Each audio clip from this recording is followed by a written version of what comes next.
Do you want to develop consistent good habits like reading, going to the gym every day, learning new languages, or practicing new instruments? Or do you want to kick bad habits like eating unhealthy food, biting your nails, watching too much TV? Did you ever have a dream that was so big that you thought it was almost impossible to achieve?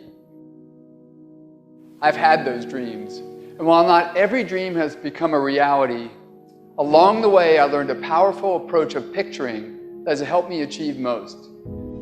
Since that day, I've had other dreams, other big dreams. And in each case, I would picture where I wanted to be, and I would visualize what I would be doing and who I would be doing with when I got there. As the saying goes, you can't make a basket if you never take the shot. I knew I would miss the shot sometimes, and the failure would dampen my spirit, but I would be better off for my efforts and I would be okay. People are addicted to all kinds of things, substances, but one of the greatest addictions, or rather the greatest addiction, you never read about it in the papers, because the people who are addicted to it don't know it. It's the addiction to thinking. It's actually addictive. Can't stop thinking. It's like can't stop drinking, can't stop smoking, can't stop eating, can't stop thinking. You have the option of taking it hard or taking it easy, of making the worst of it or making the best of it, of giving it your undivided attention, of giving it very little of your attention. You have more control over your focus than most of you have been exercising. And when you begin caring about how you feel more than everything else put together, so that you exercise your ability to focus upon things that do feel good, you begin to discover that in every particle of the universe there is that which is wanted and lack of it. My visualization has helped me achieve most of my goals. And what I learned along the way is it didn't take twice as much effort. It only took an extra 10%.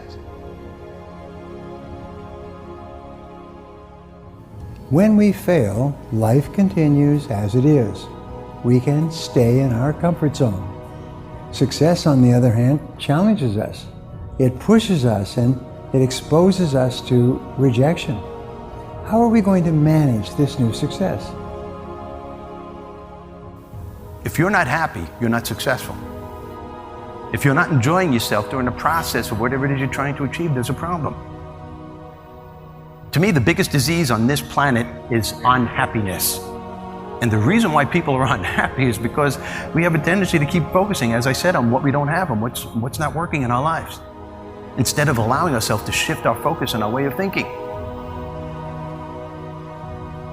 People always want to be like, follow your dreams, follow your dreams, follow your dreams. My dream was always to be a rap artist, right? But I had to get a job. So I had to focus on my job. And then I made money to follow my dream.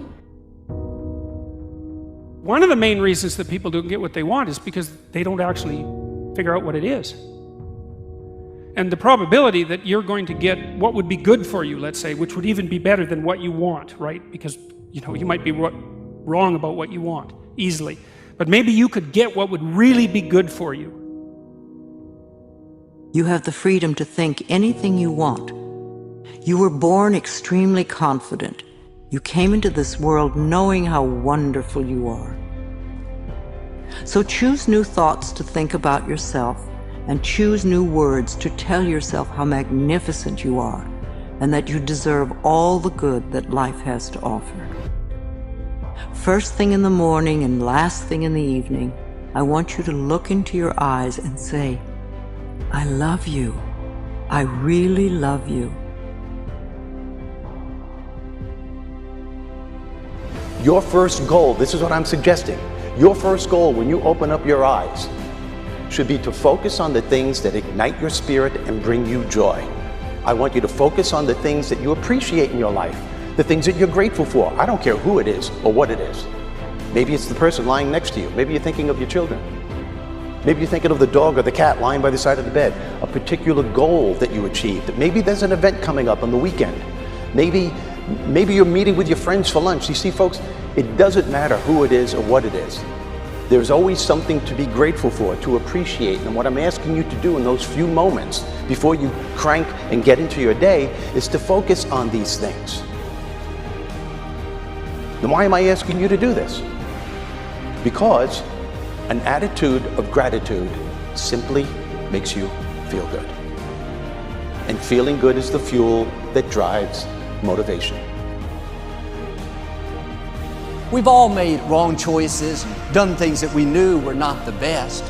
It's one thing when other people do us wrong. We had a bad break. It wasn't our fault. We can have faith that God will restore. He'll pay us back. But when we bring the trouble on ourselves, when we blow it, it's easy to live in regrets, thinking that God's not going to help us. We made the mess. But here's the beauty. God knew you would mess up before He called you.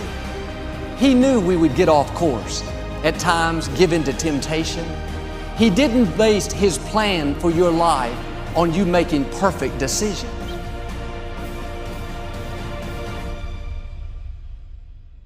Through success, I represent the possibility of what you can achieve and what you can do with your life and your career. Other people's success represents the possibility of what you can do. Those are the records that you can sell. Those are the type of tours that you can do. Those are the kind of songs that you can produce and the songs that you can write. Those are the millions of dollars that you can get, or billions. Those are the type of architectural drawings and buildings that you can build. Those are the type of books that you can sell.